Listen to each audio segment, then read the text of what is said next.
ತೋರಿಸ್ತಾ ಇದ್ದಾರೆ ಸಭೆ ಬೆಳೆಯುತ್ತೆ ಅಂತ. ಆದರೆ ಈಗ ಸಭೆ ಬೆಳೀತಾ ಇದೆಯಾ, ಸಭೆ ಕೊರತೆ ಆಗ್ತಾ ಇದೆಯಾ? ಕಡಿಮೆ ಆಗ್ತಾ ಇದ್ದಾರಾ, ಜನ ಜಾಸ್ತಿ ಆಗ್ತಾ ಇದ್ದಾರಾ? ಕಡಿಮೆ ಆಗ್ತಾ ಇದೆ. ಬಟ್ ನಮ್ಮ ನೆನಪು ಏನಾಗುತ್ತೆ? ಸಭೆ ಬೆಳೆಯುತ್ತೆ ಅಂತ ನೀವು ಹೇಳ್ತೀರಪ್ಪ, ಆದರೆ ಇರೋರೇ ಸ್ಥಿರಗೊಳ್ಳಕ್ಕೆ ಆಗ್ತಾ ಇಲ್ಲ, ಕಡಿಮೆ ಆಗ್ತಾ ಇದ್ದಾರೆ. ನೀವು ಯಾವಾಗಲೂ ತಿಳ್ಕೊಳ್ಳಿ, ಒಂದು ನಮಗೆ ದೇವರು ಕೊಟ್ಟ ವಾಗ್ದಾನಕ್ಕೆ ಆಪೋಸಿಟ್ ಆಗಿ ಕಾರ್ಯ ನಡೀತಾ ಇದೆ ಅಂದರೆ ಸಭೆ ದೇವರ ಕರದಲ್ಲಿದೆ ಅಂತ ಅರ್ಥ. ದೇವರು ಸಭೆನ ನೋಡ್ತಾ ಇದ್ದಾರೆ ಅಂತ ಅರ್ಥ.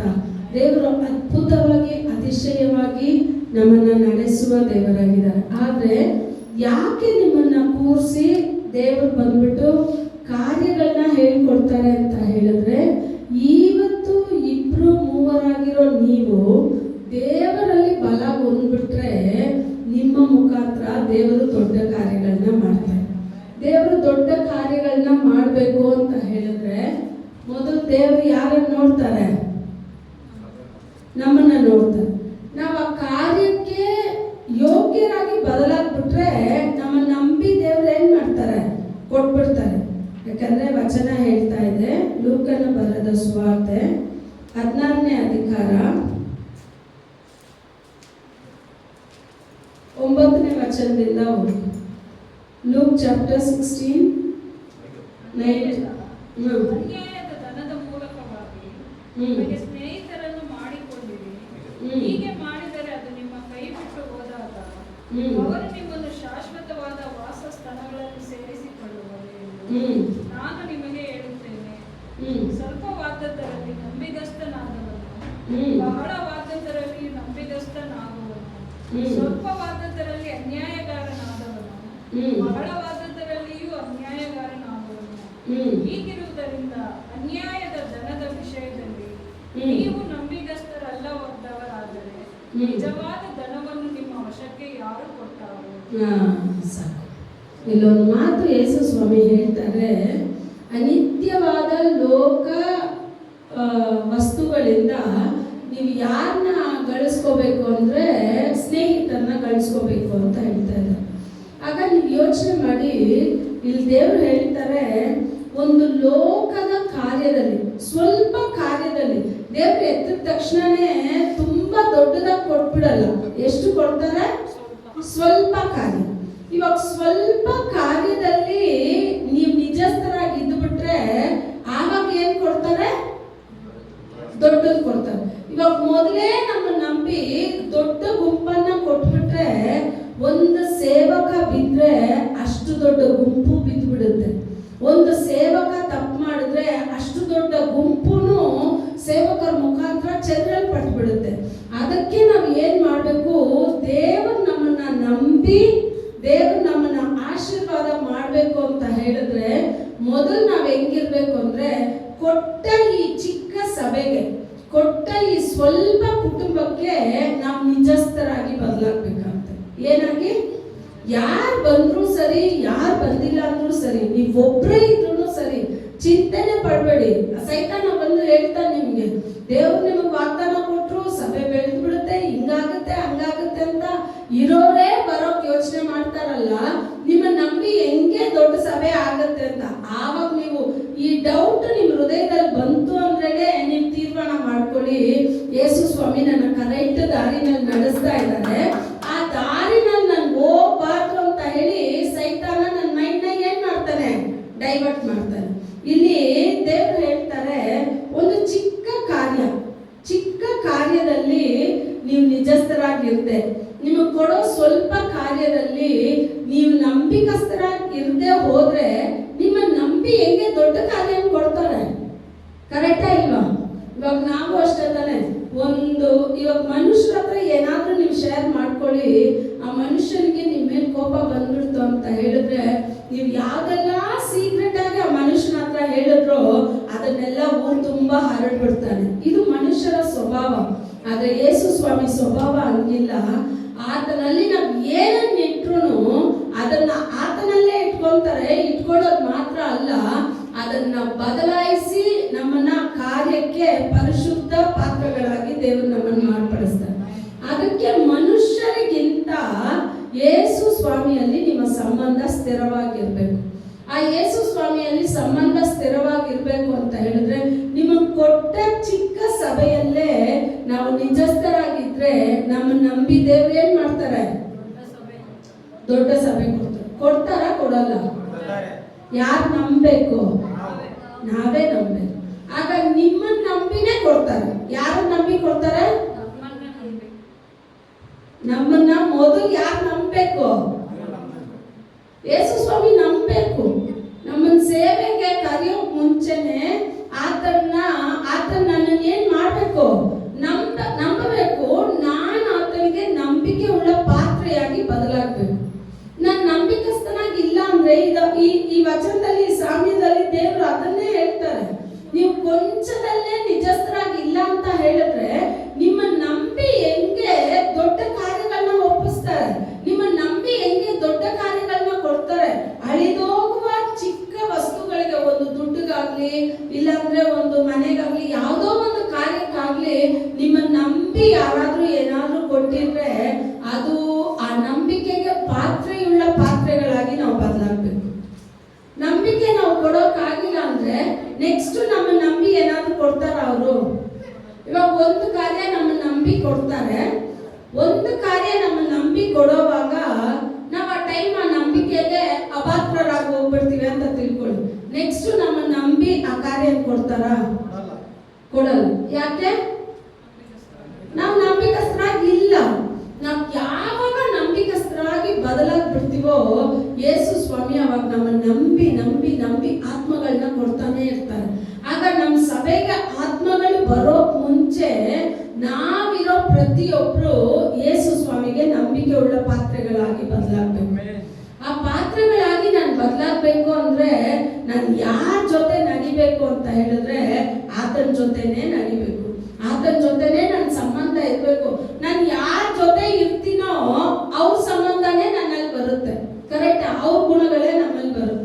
ಇವಾಗ ಕೆಲವೊಂದ್ಸಾರಿ ನಮ್ಮ ಮಕ್ಕಳನ್ನ ನೋಡಿ ಯಾರು ತುಂಬಾ ವಟ ವಟ ವಟ ಅಂತ ಮಾತಾಡ್ತಾ ಇರ್ತಾರೋ ಅವ್ರ ಜೊತೆ ನಮ್ಮ ಮಕ್ಕಳು ಸೇರಿದ ತಕ್ಷಣ ಅವರು ಮಾತಾಡ್ತಾನೆ ಇರ್ತಾರೆ. ನಾವೇನ್ ಹೇಳ್ತೀವಿ? ಯಾರ ಜೊತೆನೂ ಸೇರ್ದೆ ಹಿಂಗ್ ಬಾಯಿ ಮಾತಾಡ್ತಾನೆ ಹೇಳ್ತೀವ ಹೇಳಲ್ವಾ? ಯಾಕೆಂದ್ರೆ ಯಾರ ಜೊತೆ ಸೇರ್ತೀವೋ ಅವ್ರ ಸ್ವಭಾವ ನಮ್ಮಲ್ಲಿ ಬರುತ್ತೆ. ಆಗ ನಾನು ಯೇಸು ಸ್ವಾಮಿ ಜೊತೆ ಹೆಚ್ಚಾಗಿ ನನ್ನ ಸಮಯನ ಕಳೆಯೋದಾದ್ರೆ ಅವರ ಸ್ವಭಾವಗಳು ನನ್ನೊಳಗಡೆ ಬರುತ್ತೆ. ಯಾಕೆ ಅಂತ ಹೇಳಿದ್ರೆ ಇಂದು ಲೋಕದಲ್ಲಿ ಕ್ರೈಸ್ತರು ಅಂತ ಹೆಸರು ಪಡೆದಿದ್ದೀವಿ, ಆದ್ರೆ ಕ್ರೈಸ್ತರನ್ನ ಯಾರು ತೋರಿಸ್ತಾ ಇಲ್ಲ. ಯಾಕೆ ಇವತ್ತು ಲೋಕ ಕ್ರೈಸ್ತರನ್ನ ನಂಬ್ತಾ ಇಲ್ಲ? ಯಾಕೆ ಕ್ರೈಸ್ತರಿಗೆ ಇಷ್ಟೊಂದು ಅವಮಾನ ಅಂತ ಹೇಳಿದ್ರೆ ಹೇಳೋರು ಹೇಳ್ತಾರೆ ಕ್ರಿಸ್ತನನ್ನ ನೋಡ್ದೆ ಆದ್ರೆ ಕ್ರಿಸ್ತನ ಗುಣಗಳನ್ನ ಒಂದು ಕ್ರೈಸ್ತರಲ್ಲೂ ನೋಡಿಲ್ಲ. ಏನು? ಆಗ ನಾನು ಕ್ರಿಸ್ತನಿಗಿರೋ ಗುಣಗಳು ನನ್ನಲ್ಲಿ ಇಲ್ಲದೆ ನಾನು ಬರೀ ಬೈಬಲ್ನ ತಗೊಂಡೋಗಿ ಕೊಡೋದು, ನಾನು ಬರೀ ಹೋಗಿ ಪ್ರಸಂಗ ಮಾಡೋದು, ನಾನು ಪ್ರಚಾರ ಮಾಡೋದಿದ್ರೆ ಕಾರ್ಯ ನಡೆಯೋದಿಲ್ಲ. ವಚನ ಹೇಳ್ತಾ ಇದೆ ಪ್ರಸಂಗ ಮಾಡ್ದೇನೆ ನಿಮ್ಮ ಒಳ್ಳೆ ನಡತೆಗಳಿಂದ ವಿಶ್ವಾಸದಲ್ಲಿ ಇಲ್ಲದೆ ಇರೋ ನಿನ್ನ ಗಂಡನನ್ನ ಸಹ ನೀನು ಸ್ವಾಧೀನ ಮಾಡ್ಕೋಬಹುದಂತೆ. ಯಾವುದರಿಂದ? ಒಳ್ಳೆ ನಡತೆಗಳಿಂದ. ಆಗ ದೇವರ ಮಕ್ಕಳಿಗೆ ಒಳ್ಳೆ ನಡತೆ ತುಂಬಾ ವಿಶೇಷವಾದದ್ದು. ಯಾಕಂದ್ರೆ ಲೋಕ ನಮ್ಮನ್ನು ನೋಡ್ತಾ ಇದೆ, ದೇವರು ನಮ್ಮನ್ನು ನೋಡ್ತಾರೆ, ಲೋಕನು ನಮ್ಮನ್ನು ನೋಡುತ್ತೆ. ನಾನು ತಪ್ಪಾಗಿ ನಡೆದ್ರೆ ಲೋಕ ಅದನ್ನ ನೋಡ್ತಾ ಇರುತ್ತೆ, ನಾನು ತಪ್ಪಾಗಿ ನಡೆದ್ರೆ ಪರಲೋಕ ತಂದೆನೂ ನೋಡ್ತಾ ಇರ್ತಾರೆ. ಆಗ ನನ್ನ ತಪ್ಪಿಗೆ ತಕ್ಕ ದಂಡನೆ ಏನಾಗುತ್ತೆ? ದಾವಿದನೇ ತಪ್ಪು ಮಾಡಿದ್ರು ದಾವಿದನ ತಪ್ಪನ್ನ ಮರೆ ಮಾಚಲ್ಲ ದೇವ್ರು. ದಾವಿದ ನನ್ನ ಹೃದಯಕ್ಕೆ ಮೆಚ್ಚುಗೆ ಆಗ್ಬಿಟ್ಟ, ಆದ್ರೆ ಅವ್ನು ಏನ್ ತಪ್ಪು ಮಾಡಿದ್ರು ನಾನು ಅದನ್ನ ಮುಚ್ಚಾಕ್ಬಿಡ್ತೀನಿ ಅಂತ ಹೇಳಲ್ಲ. ದಾವಿದ ಯಾರಿಗೂ ಗೊತ್ತಿಲ್ಲದೆ ತಪ್ಪು ಮಾಡಿದಾಗ ಅವ್ನು ಏನ್ ತಿಳ್ಕೊಂಡ? ಬತ್ಸೆಬಾಳ್ ಉರಿಯಾನು ಸತ್ತೋದ, ಉರಿಯಾನ ಕಾರ್ಯ ಮುಗೀತು, ಇನ್ಮೇಲೆ ಯಾರ ತಂಟೆನೂ ಇಲ್ಲ ಅಂತ ಹೇಳುವಾಗ ನಾತಾನ್ ಪ್ರವಾದಿನ ದೇವರು ಕಳಿಸ್ತಾರೆ. ಆ ದಾವಿದನು ಮಾಡಿದ ತಪ್ಪನ್ನ ದಾವಿದನಿಗೆ ತೋರ್ಪಡಿಸ್ತಾರೆ. ದಾವಿದನೇ ಆಗಿದ್ರು ತನ್ನ ಪಾಪವನ್ನ ಅರಿಕೆ ಮಾಡಿ ಬಿಟ್ಬಿಟ್ರೆ ದೇವರು ಕ್ಷಮೆ ಕೊಡ್ತಾರೆ. ಪಾಪವನ್ನ ಮುಚ್ಚಿ ಮುಚ್ಚಿ ಮುಚ್ಚಿ ಇಡೋವಾಗ ಅದನ್ನ ದೇವರೇ ಬಯಲಿಗೆ ತಂದ್ಬಿಡ್ತಾರೆ. ಯಾಕೆಂತ ಹೇಳಿದ್ರೆ ಇದೇ 2 ಅರಸರುಗಳಲ್ಲಿ ಆಗಪ್ಪನು ಅದೇ ತಪ್ಪು ಮಾಡ್ತಾರೆ. ಒಂದು ನೆಲನ ಪಡ್ಕೊಳ್ಳೋಕೆ ಆ ನೆಲದ ಯಜಮಾನನನ್ನ ಸುಳ್ಳು ಹೇಳಿ ಜೆಸಬೆಲ್ ಏನ್ ಮಾಡ್ಬಿಡ್ತಾಳೆ? ಕೊಂದು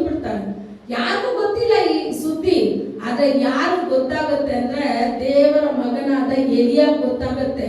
ಎಲಿಯಾ ಬಂದು ನಿಂತ ತಕ್ಷಣನೇ ಆಗ ಕೇಳ್ತಾನೆ, ನನ್ನನ್ನು ನೀನ್ ಕಂಡಿಡಿದ್ಬಿಡ್ತಾ ಅಂತ ಕೇಳ್ತಾನೆ. ಆಗ ದೇವ್ರ ಮಕ್ಕಳು ಎಲ್ಲಿ ಇರ್ಬೇಕು ಅಂತ ಹೇಳಿದ್ರೆ, ಯಾವುದು ನೀತಿ ಉಳ್ಳದು ಯಾವುದು ಅನೀತಿ ಉಳ್ಳದು ಅಂತ ಹೇಳಿ ಕಂಡಿಡಿಯೋ ಸ್ಥಾನದಲ್ಲಿ ಬರ್ಬೇಕು. ಬರೋ ಪ್ರಸಂಗ ಕರೆಕ್ಟ್ ಆಗಿದ್ಯಾ, ಮಾತಾಡೋ ವ್ಯಕ್ತಿ ಕರೆಕ್ಟ್ ಆಗಿದಾರ, ಈ ಕಾರ್ಯಗಳನ್ನ ನಾನು ಅಂಗೀಕಾರ ಮಾಡಬಾರ್ದಾ ಅನ್ನೋ ಒಂದು ಪರಿಜ್ಞಾನ ಈ ಕೊನೆಗಾಲದಲ್ಲಿ ನಮಗೆ ಖಂಡಿತ ಇರಬೇಕು. ಆ ಕಾರ್ಯಗಳು ನಮ್ಮ ಹೃದಯದಲ್ಲಿ ಬರ್ಬೇಕಂದ್ರೆ ನೀವು ಯಾರ ಜೊತೆ ನಡಿಬೇಕಂದ್ರೆ ಯೇಸು ಸ್ವಾಮಿ ಜೊತೆ ನಡಿಬೇಕು. ಈ ಕೊಟ್ಟ ಚಿಕ್ಕ ಸಭೆಗೆ ನಾವು ನಿಜಸ್ಥರಾಗಿರೋಣ. ಯಾರು ಬಂದ್ರು ಸರಿ, ಯಾರು ಬಂದಿಲ್ಲ ಅಂದ್ರೂ ಸರಿ, ಚಿಂತನೆ ಪಡ್ಬೇಡಿ. ನೀವು ಒಬ್ರಾಗ್ಲಿ ಇಬ್ರಾಗ್ಲಿ ನೀವು ಬಂದು ದೇವರ ಸಮ್ಮುಖವನ್ನ ನೀವು ಆರಾಧನೆ ಮಾಡಿ ಘನಪಡಿಸಿ ನೋಡಿ, ನಿಮ್ಮನ್ನ ದೇವರು ಘನಪಡಿಸ್ತಾರೆ. ಆತನ ಸಮ್ಮುಖವನ್ನ ನಾವು ಘನಪಡಿಸಿದ್ರೆ, ಆತನನ್ನ ನಾವು ಘನಪಡಿಸಿದ್ರೆ, ವಚನ ಹೇಳ್ತಾ ಇದೆ, ஒருவன் எனக்கு ஊழியம் செய்வானானால் அவனை பிதாவானவர் கனம் பண்ணுவார். ನೀವು ಮಾಡೋ ಒಂದೊಂದು ಸೇವೆನೂ ಯಾರು ನೋಡ್ತಾ ಇರ್ತಾರೆ, ದೇವ್ರು ನೋಡ್ತಾನೆ ಇರ್ತಾರೆ. ಆಗ ಯಾರು ನಮ್ಮನ್ನ ಘನಪಡಿಸ್ತಾರಂದ್ರೆ ತಂದೆಯಾದ ದೇವರೇ ನಮ್ಮನ್ನ ಘನಪಡಿಸ್ತಾರೆ.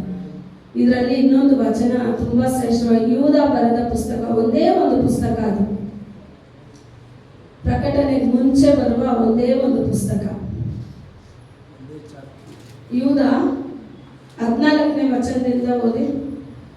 ಇಂಥವರ ವಿಷಯದಲ್ಲೇ ಆದಾಮನಿಗೆ 7ನೇ ತಲೆಯವನಾದ ಆನೋಕನು, ಈಗೋ ಕರ್ತನು ಲಕ್ಷಾಂತರ ಪರಿಶುದ್ಧ ದೇವದೂತರನ್ನು ಕೂಡಿಕೊಂಡು ಎಲ್ಲರಿಗೂ ನ್ಯಾಯ ತೀರಿಸುವುದಕ್ಕೆ ಭಕ್ತಿಹೀನರೆಲ್ಲರೂ ಮಾಡಿದ ಭಕ್ತಿ ಇಲ್ಲದ ಎಲ್ಲಾ ಕೃತ್ಯಗಳ ವಿಷಯವಾಗಿ ಮತ್ತು ಭಕ್ತಿ ಇಲ್ಲದ ಪಾಪಿಷ್ಠರು ತನ್ನ ಮೇಲೆ ಹೇಳಿದ ಎಲ್ಲಾ ಕಠಿಣವಾದ ಮಾತುಗಳ ವಿಷಯವಾಗಿ ಅವರನ್ನು ಖಂಡಿಸುವುದಕ್ಕೆ ಬಂದನು ಎಂಬುದಾಗಿ ಪ್ರವಾದಿಸಿದನು. ಯಾರು ಪ್ರವಾದಿಸಿದಂದ್ರೆ ಆದಾಮನಿಗೆ 7ನೇ ತಲೆಮಾರಾದ ಯಾರು? ಆನೋಕ್. ಏನೋಕ್ ತಮಿಳಲ್ಲೇನು? ಏನೋಕ್, ಆನೋಕ್. ಈ ಆನೋಕನು ಯಾರು ಅಂತ ಗೊತ್ತಾ? ಆನೋಕನು ಯಾರು ಅಂತ ಗೊತ್ತಾ? ಇದು ಖಂಡಿತ ನಾವು ತಿಳ್ಕೊಬೇಕಾದ ವಿಷಯ. ಯಾರೆಲ್ಲ ದೇವರ ಜೊತೆ ನಡೆದ್ರು, ಯಾರು ದೇವರ ಜೊತೆ, ನೀವೆಲ್ಲ ಆದಿಕಾಂಡ 5ನೇ ಅಧಿಕಾರಕ್ಕೆ ಹೋಗಿ ಅದರಲ್ಲಿ ಬರುತ್ತೆ ನೋಡಿ. ಆದಿಕಾಂಡ ಇದರಲ್ಲಿ ಒಂದು ಕೈ ಇಟ್ಕೊಡಿ, ಹಂಗೆ ಜೆನಿಸಿಯಸ್ ಹೋಗಿ 5ನೇ ಅಧಿಕಾರ 21. ಆನೋಕನು 65 ವರ್ಷದವನಾದಾಗ ಮೆತೇಶಲಹನನ್ನು ಪಡೆದನು. ಮೆತೇಶಲಹನು ಹುಟ್ಟಿದ ಮೇಲೆ ಆನೋಕನು ಗಂಡು ಹೆಣ್ಣು ಮಕ್ಕಳನ್ನು ಪಡೆದು ದೇವರ ಅನ್ಯೋನ್ಯತೆಯಲ್ಲಿ 300 ವರ್ಷ ಬದುಕಿದನು. ಆನೋಕನ್ ಯಾರು ಗೊತ್ತಾ? ಈಗ ಗೊತ್ತಾಯ್ತಾ? ಹಳೆ ಒಡಂಬಡಿಕೆಯಲ್ಲಿ ಬರುವ ಒಂದು ವ್ಯಕ್ತಿ, ಅಬ್ರಹಾಮನಿಗಿಂತ ಮುಂಚೆ 14 ತಲೆಮಾರುಗಳಿಗೆ ಮುಂಚೆ ಬದುಕಿದವನು. ಸರಿನಾ? ಇವರೆಲ್ಲ ಬಂದ್ಬಿಟ್ಟು ಆದಾಮನ ಕಾಲದಲ್ಲಿ ಬಂದವರು. ಯಾರ ಕಾಲದಲ್ಲಿ ಬಂದವರು? ಆದಾಮನ ಕಾಲದಲ್ಲಿ ಬಂದವರು. ಇನ್ನು ನೋಹನ ಕಾಲದಲ್ಲಿ ದೇವರು ಭೂಮಿನ ಸರ್ವನಾಶ ಮಾಡೋ ಮುಂಚೆ ಬದುಕಿದವರು ಈ ವ್ಯಕ್ತಿಗಳು. ಇವ್ರು ಏನ್ ಮಾಡಿದ್ರು ಅಂತ ಹೇಳಿದ್ರೆ, 65 ವಯಸ್ಸುವರೆಗೂ, 65 ವಯಸ್ಸಿನಲ್ಲಿ ಮೆತೂಸಲ ಎಂಬ ಒಂದು ವ್ಯಕ್ತಿನ ಪಡಿತಾರೆ. ಅದಾದ ನಂತರ ಎಷ್ಟು ವರ್ಷ ದೇವರೊಡನೆ ನಡೆದ್ರಂತೆ? 300 ವರ್ಷ. ಸಪ್ರೇಟ್ ಮಾಡಿ, 65 ವರ್ಷ ಮಗನನ್ನ ಹೇಳ್ತಾರೆ, ಮಕ್ಕಳನ್ನ ಹೇಳ್ತಾರೆ. 300 ವರ್ಷ ತನ್ನ ಕುಟುಂಬದೊಂದಿಗೆ ಇದ್ದು ಏನ್ ಮಾಡ್ತಾ ಇದ್ದಾರೆ? ದೇವರೊಂದಿಗೆ ನಡೀತಾ ಇದ್ದಾರೆ. ಆಗ ಯೋಚನೆ ಮಾಡಿ, 1 ವರ್ಷ 2 ವರ್ಷ ಅಲ್ಲ, ಈ ಆನೋಕನು ಎಷ್ಟು ವರ್ಷ ದೇವರೊಂದಿಗೆ ನಡೆದ್ರು ಅಂದ್ರೆ 300 ವರ್ಷ ತನ್ನ ಕುಟುಂಬದಲ್ಲೇ ಇದ್ದಾರೆ. ವಚನ ಹೇಳ್ತಾ ಇದೆ, ಆಮೇಲೆ ಅವನಿಗೆ ಹೆಣ್ಮಕ್ಳು ಹುಟ್ಟಿದ್ರು, ಗಂಡು ಮಕ್ಳು ಹುಟ್ಟಿದ್ರು. ತನ್ನ ಕುಟುಂಬದೊಂದಿಗೆ ಬೆರೆತಿದ್ದ. ಕುಟುಂಬದಲ್ಲಿ ಬೆರೆತಿದ್ದು ಅವ್ನು ಯಾರ ಜೊತೆ ನಡೆದ ಅಂದ್ರೆ ದೇವರ ಜೊತೆ ನಡೆದ. ದೇವರ ಜೊತೆ ನಡೆದಿದ್ದಕ್ಕೆ ಅವನಿಗೆ ಸಿಕ್ಕ ಬಹುಮಾನ ಯಾವುದು ಅಂತ ಹೇಳಿದ್ರೆ, ನಾವು ಯೂದ ಪುಸ್ತಕದಲ್ಲಿ ಓದಿದ್ವಿ, ದೇವರು ಭೂಮಿಗೆ ನ್ಯಾಯ ತೀರ್ಪನ್ನ ಕೊಟ್ಟು ಯಾವ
ಯೇಸು ಕ್ರಿಸ್ತನ ರಕ್ತ ಚೆಲ್ಲಲ್ಪಟ್ಟಿದೆ. ಆ ಯೇಸು ಕ್ರಿಸ್ತನ ರಕ್ತದಿಂದಲೇ ಇವತ್ತು ನಾನು ಸಭೆನಲ್ಲಿ ಕೂತಿದ್ದೀನಿ. ಆಗ ಸಭೆ ನನಗೆ ನಿತ್ಯ ಜೀವವನ್ನ ಪ್ರಕಟಣೆ ಮಾಡಿದೆ. ಸಭೆ ನನಗೆ ನೂತನ ಮನುಷ್ಯನಾಗಿ ಮಾಡಿದೆ. ಒಳಗಿರುವ ಮನುಷ್ಯ, ಉಳ್ಳಾನ ಮನುಷ್ಯ ನಾಲ್ಕು ನಾಳು ಪುದಿದಾಗಲು, ಒಳಗಿರುವ ಮನುಷ್ಯ ದಿನ ದಿನಕ್ಕೂ ಹೊಸದಾಗ್ಬೇಕಂದ್ರೆ ಶರೀರದಲ್ಲಿ ಹೊಸದಲ್ಲ, ಶರೀರದಲ್ಲಿ ಬದಲಾವಣೆ ಅಲ್ಲ. ನಮ್ಮ ಶರೀರ, ನಮ್ಮ ನೋಟ ಇದೆಲ್ಲ ಅಲ್ಲ. ನಮ್ಮ ಹೃದಯದಲ್ಲಿರುವ ಆತ್ಮ, ಆ ಆತ್ಮ ಯೇಸುವಿಗೆ ಮೆಚ್ಚುಗೆಯಾಗಿ ಬದಲಾಗಬೇಕು. ನೀವು ಯೋಚನೆ ಮಾಡಿ, ಆನೋಕನು ತನ್ನ ಕುಟುಂಬದ ಜೊತೆನೇ ಇದ್ದಾನೆ. ಈಗ ಆನೋಕನು ಹೇಳಿರ್ತಾನೆ, ಅವ್ರ ಮನೇಲಿ ಹೇಳಿರ್ತಾನೆ, ನಾನು ಪ್ರಾರ್ಥನೆ ಮಾಡಕ್ ಹೋಗ್ತೀನಿ, ನಾನು ಯಾರು ಡಿಸ್ಟರ್ಬ್ ಮಾಡಬೇಡಿ ಅಂತ. ಸರಿ ಅಂತ ಪ್ರಾರ್ಥನೆಗೆ ಹೋಗ್ತೀನಿ. ಪ್ರಾರ್ಥನೆಗೆ ಹೋಗಿ ಅವ್ರ ದೇವರ ಸಮ್ಮುಖದಲ್ಲಿ ಇರೋವಾಗ ಆನೋಕನ ಶರೀರ ಅಲ್ಲಿದೆ, ಆತನ ಆತ್ಮ ಅವನಲ್ಲಿಲ್ಲ. ದೇವರ ಶರೀರದಿಂದ ಆತ್ಮನ ತೆಗೆದು ಆನೋಕನು ದೇವರ ಸಂಗಡ ನಡೆದ ಕಾರಣ ಈಗ ದೇವರು ಆತನಿಗೆ ಏನ್ ತೋರಿಸ್ಕೊಡ್ತಾ ಇದ್ದಾರೆ, ಕೊನೆ ಕಾಲದಲ್ಲಿ ಇನ್ನು ನಡೆದಿಲ್ಲ, ನೆಕ್ಸ್ಟ್ ನಡೆಯುತ್ತೆ ಕಾರ್ಯ. ನಡಿಬೇಕಾಗಿರೋ ಕಾರ್ಯ ಎಷ್ಟು ಭಯಂಕರವಾಗಿರುತ್ತೆ. ಆದ್ರೆ ದೇವರನ್ನ ಆದುಕೊಂಡ ಮಕ್ಕಳನ್ನ ದೇವರು ಈ ಲೋಕದ ನಾಶನಕ್ಕೆ ಮುಂಚೆನೆ, ನಾವು ಹೇಳ್ತೀವಲ್ಲ, ಪುಸ್ತಕದಲ್ಲಿ ಬರ್ದಿದೆ ಅಲ್ಲ, ಯಾರ ಹಣೆ ಮೇಲೆಲ್ಲ ನಂಬರ್ ಇಲ್ವೋ, ಯಾರ ಕೈನಲ್ಲಿ ಆ ಗುರುತಿಲ್ವೋ ಏನಂತೂ ಪಡ್ಕೊಳಕ್ ಆಗೋದಿಲ್ಲ. ಈಗ ಎಲ್ಲರ ಪ್ರಶ್ನೆ ಏನಾಗಿದೆ, ಅಯ್ಯೋ ಆಗ ನಾನು ಆ ನಂಬರ್ ಹಾಕ್ಬೇಕಾ, ನಂಬರ್ ಹಾಕಿಲ್ಲ ಅಂದ್ರೆ ಆಗೋದಿಲ್ವಾ? ಆ ನಂಬರ್ ಹಾಕೋಕ್ ಮುಂಚೆನೆ ದೇವರು ನಿಮ್ಮನ್ನ ಆತನ ಬರೋಣದಲ್ಲಿ ಒಯ್ಯಲ್ಪಡ್ತಾರೆ. ಸಭೆನ ಎತ್ತು ಬಿಡ್ತಾರೆ ದೇವರು. ಸಭೆಯಾದ ನಿಮ್ಮನ್ನು ಯಾರನ್ನು ಕಠಿಣ ಕಾಲದಲ್ಲಿ, ಅದಕ್ಕೆ ಹೇಳೋದು, ಈಗಲೇ ಮನಸ್ಸಾಂತರಗೊಂಡು ದೇವರಲ್ಲಿ ಐಕ್ಯತೆಯನ್ನು ಪಡ್ಕೊಂಡ್ಬಿಡಿ. 7 ವರ್ಷ ಕಠಿಣ ಕಾಲದಲ್ಲಿ ಇರೋದು ಬೇಡ. 3.5 ವರ್ಷ ಕಠಿಣ ಕಾಲ, ಇನ್ನು 3.5 ವರ್ಷ ಮಗಾ ಉಪದ್ರವ ಕಾಲ. ಉಪದ್ರವ ಕಾಲದಲ್ಲೇ ಜೀವಿಸೋ ಕಷ್ಟ ಅಂತ ಹೇಳಿದ್ರೆ, ಮಹಾ ಉಪದ್ರವ ಕಾಲದಲ್ಲಿ ಹೆಂಗ್ ನಾವು ಜೀವಿಸೋಕ್ ಆಗುತ್ತಾ? ಆಗ ನಮ್ಮ ಐಕ್ಯತೆ ಎಲ್ಲಿರ್ಬೇಕು ಅಂದ್ರೆ ಯೇಸು ಸ್ವಾಮಿಯೊಂದಿಗೆ ಇರ್ಬೇಕು, ಯೇಸು ಸ್ವಾಮಿಯೊಂದಿಗೆ ನಡಿಬೇಕು. ಇಂದು ಎಲ್ಲರೂ ಏನ್ ತಿಳ್ಕೊಂಡ್ಬಿಡ್ತಾರೆ, ಓ ಯೇಸು ಸ್ವಾಮಿ ಒಂದಕ್ಕೆ ನಾನು ನಡಿಬೇಕು ಅಂತ ಹೇಳಿದ್ರೆ ನಾನು ಈ ಲೋಕನ ಬಿಡ್ಬೇಕು, ನನ್ನ ಕುಟುಂಬನ ಬಿಡ್ಬೇಕು, ನನ್ನ ಮಕ್ಕಳನ್ನ ಬಿಡ್ಬೇಕು. ಏನಾದ್ರು ಕೇಳಿದ್ರೆ ನಾನು ದೇವರ ಸೇವೆ ನೋಡ್ತೀನಿ, ದೇವರು ನನ್ನ ಮಕ್ಕಳನ್ನ ನೋಡ್ಬಿಡ್ತಾರೆ ಅಂದ್ರೆ ಆಗತ್ತಾ?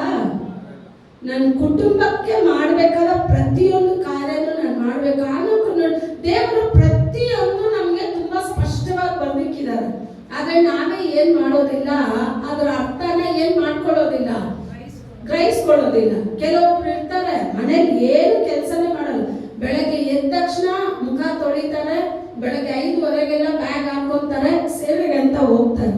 ಅವ್ರು ಹೋಗೋ ಕಡೆ ಎಲ್ಲ ಊಟ ಸಿಕ್ಬಿಡುತ್ತೆ. ಇಲ್ಲಿ ಮನೇಲಿ ಹೆಂಡತಿ ಮಕ್ಕಳು ಏನ್ ತಿಂತಾರೆ ಅನ್ನೋದು ಗೊತ್ತಿರಲ್ಲ. ಆದ್ರೆ ನಾನು ಊರೆಲ್ಲ ಸೇವೆ ಮಾಡ್ಬಿಟ್ಟು ಬಂದ್ರೆ ನನ್ನ ಸೇವೆ ನನ್ನ ತಂದೆಗೆ ಮೆಚ್ಚುಗೆ ಆಗುತ್ತಾ? ಅವತ್ತು ನಾವು ಕೊಟ್ಟಿರೋ ಇಷ್ಟು ಚಿಕ್ಕ ಗುಂಪಿಗೆ ನಾವು ನಿಜಸ್ಥರಾಗಿ ಇರದೆ ಹೋದ್ರೆ ದೇವರು ನಮ್ಮನ್ನು ಮೆಚ್ಚಿ ಹೆಂಗೆ ದೊಡ್ಡ ಕಾರ್ಯ ಕೊಡ್ತಾರೆ? ಕೊಟ್ಟಿರೋ ಈ ಚಿಕ್ಕ ಸಭೆಯನ್ನೇ ನಾವು ಶುದ್ಧೀಕರಿಸಿಲ್ಲ ಅಂದ್ರೆ ನಮ್ಮ ನಂಬಿ ದೊಡ್ಡ ಕಾರ್ಯ ಕೊಡ್ತಾರ? ಚಿಕ್ಕ ಕಾರ್ಯದಲ್ಲಿ ನಾವು ನಿಜಸ್ಥರಾಗಿ ಬದಲಾಗಬೇಕು. ನಾವು ನಿಜಸ್ಥರಾಗಿ ಬದಲಾಗಬೇಕು ಅಂದ್ರೆ ನಾನು ಏನ್ ಮಾಡಬೇಕು? ನಾನು ದೇವರ ಹೃದಯಕ್ಕೆ ಮೆಚ್ಚುಗೆಯಾದ ಪಾತ್ರೆಯಾಗಿ ನಾನು ಬದಲಾಗಬೇಕಂದ್ರೆ ನಾನು ಏನ್ ಮಾಡಬೇಕು? ಯಾರ ಜೊತೆ ನಡಿಬೇಕು ಅಂದ್ರೆ ನೀವೆಲ್ಲ ಯೇಸು ಸ್ವಾಮಿ ಜೊತೆ ನಡೆಯೋ ಅಭ್ಯಾಸನ ಕಲ್ತ್ಕೋಬೇಕು. ಆತನ ಜೊತೆ ಹೆಂಗ್ ನಡೀತೀರಾ? ಇದರಲ್ಲಿ ಇನ್ನೊಂದು ವಾಕ್ಯ ಇದೆ ನೋಡಿ, ಅದ್ರ ಕೆಳಗಡೆ ಓದಿ. 22 ಓದಿದ್ರಲ್ಲ, 23 ಓದಿ. 23ರಿಂದ ಓದಿ. ಹಂಗೆ 300 ವರ್ಷ ಬದುಕಿದನು. ಅವನು ಬದುಕಿದ ಕಾಲವೆಲ್ಲ 365 ವರ್ಷ. ಆನೋಕನು ದೇವರೊಂದಿಗೆ ಅನ್ಯೋನ್ಯವಾಗಿ ನಡೆದುಕೊಳ್ಳುತ್ತಾ ಇರುವಾಗ ದೇವರು ಅವನನ್ನು ಕರೆದುಕೊಂಡದ್ದರಿಂದ ಕಾಣದೇ ಹೋದನು. ಮೆತೂಷೆಲಹನು 187 ವರ್ಷದವನಾದಾಗ ಲೆಮೆಕನನ್ನು ಪಡೆದನು. ಲೆಮೆಕನು ಹುಟ್ಟಿದ ಮೇಲೆ ಮೆತೂಷೆಲಹನು ಗಂಡು ಹೆಣ್ಣು ಮಕ್ಕಳನ್ನು ಪಡೆದು 782 ವರ್ಷ ಬದುಕಿದನು. ಅವನು ಒಟ್ಟು 969 ವರ್ಷ ಬದುಕಿ ಸತ್ತನು. ಎಷ್ಟು ವರ್ಷ? ಲಾಮೆಕನು ತಾನೆ. ಹಾ. ಮೆತುಸಲ ಎಷ್ಟು ವರ್ಷ ಬದುಕ್ತಾನೆ? ಟೋಟಲ್ ಎಷ್ಟು? 969 ವರ್ಷ ಬದುಕಿದವನ ಚರಿತ್ರೆ ಬರೀ ಮಕ್ಕಳನ್ನ ಹುಟ್ಟಿಸ್ದ, ಜೀವಿಸ್ದ, ಸತ್ತೋದ. ದೇವರೊಂದಿಗೆ ಏನ್ ಮಾಡಿಲ್ಲ, ಐಕ್ಯತೆ ಇಲ್ಲ. ಆದ್ರೆ ಇಲ್ಲಿಗೆ ಅವ್ರದೆಲ್ಲ ಫುಲ್ ಸ್ಟಾಪ್. ಯಾರೊಬ್ರು ದೇವರೊಂದಿಗೆ ನಡೀತಾರೋ ದೇವರು ಅವರನ್ನ ಮರ್ತು ಬಿಡೋರಲ್ಲ. ಇಷ್ಟು 2-4 ಸಾವಿರ ವರ್ಷಗಳ ಮುಂದೆ ಜೀವಿಸಿದ ಆನೋಕನನ್ನ ದೇವರು ನೆನಪು ಮಾಡಿ ಈಗ ಯೇಸು ಸ್ವಾಮಿಯ ಸಹೋದರನಾದ ಯೂದ ಪುಸ್ತಕವನ್ನ ಬರೆಯುವಾಗ ಆತ್ಮ ಸ್ವರೂಪನ್ ಹೇಳ್ತಾ ಇದ್ರೆ, ನನ್ನ ದಾಸನಾದ ಏನೋಕನನ್ನ ಏನ್ ಮಾಡು, ಬರೀ ಅವನು ನನ್ನ ದರ್ಶನವನ್ನ ನಾನು ತೋರಿಸಿದ್ದೀನಿ, ನೀನ್ ಅವನ ಬಗ್ಗೆ ಬರಿ ಅಂತ. ಅವನ ಬಗ್ಗೆ ಏನ್ ಬರೆಯೋದು ಅಂತ ಹೇಳಿದ್ರೆ, ಅವನು ಜೀವಿಸಿದ್ದು 365 ವರ್ಷ. ಆದ್ರೆ 65 ವರ್ಷ ಅವನ ಕುಟುಂಬದಲ್ಲಿ ಮಕ್ಕಳನ್ನ ಹೆತ್ತು ಸಾಕಿದ್ರು 300 ವರ್ಷ ನನ್ನ ಜೊತೆ ನಡೆದಿದ್ದಾನೆ. ಒಂದು ಮನುಷ್ಯ 300 ವರ್ಷ ದೇವರೊಂದಿಗೆ ಹೆಂಗ್ ನಡೆಯಕ್ ಸಾಧ್ಯ? ಅವಾಗ ಅವನು ದೇವರ ಸಮ್ಮುಖನ ಎಷ್ಟು ಬಯಸಿರ್ತಾನೆ. ದೇವರೇ ಕೆಲವೊಂದ್ಸಲ ಕಳ್ಸಿದ್ದಾರೆ, ಹೋಗೋ ಮನೆಗೆ ಹೋಗೋದು, ಇರಪ್ಪ ನಾನು ಹೋಗೋದಿಲ್ಲ, ಇಲ್ಲೇ ಇರ್ತೀನಿ. ಏನೇನಿರ್ತದೆ? ನಾವು ಸಭೆ ಬಿಟ್ರೆ ದಿಬು ಅಂತ ಒಬ್ರನ್ನೊಬ್ರು ನೋಡೋದಿಲ್ಲ, ಕಾಯೋದು ಇಲ್ಲ ಸಭೆನಲ್ಲಿ. ಆದ್ರೆ ಅವ್ನು ನೋಡಿ ದೇವರ ಸಮ್ಮುಖನ ನನ್ಗೆ ಇದನ್ನ ಓದಿಸುವಾಗ ಎಷ್ಟು ಸಂತೋಷ ಅಂದ್ರೆ, ಅವನ ಜೀವಿತದಲ್ಲಿ ಕೆಳಗಡೆ ಇರೋರು ಅವ್ರ ಮಗ ಜೀವನ ಮಾಡ್ದ 969 ಇಯರ್ಸ್. ಆದ್ರೆ ಒಂದು ಕಾರ್ಯನೂ ಮಾಡಿಲ್ಲ. 900 ವರ್ಷ ಬದುಕಿ ಏನ್ ಸಾಧನೆ ಮಾಡ್ದ? ಏನು ಇಲ್ಲ. ಆದ್ರೆ 365 ವರ್ಷ ಬದುಕಿದ.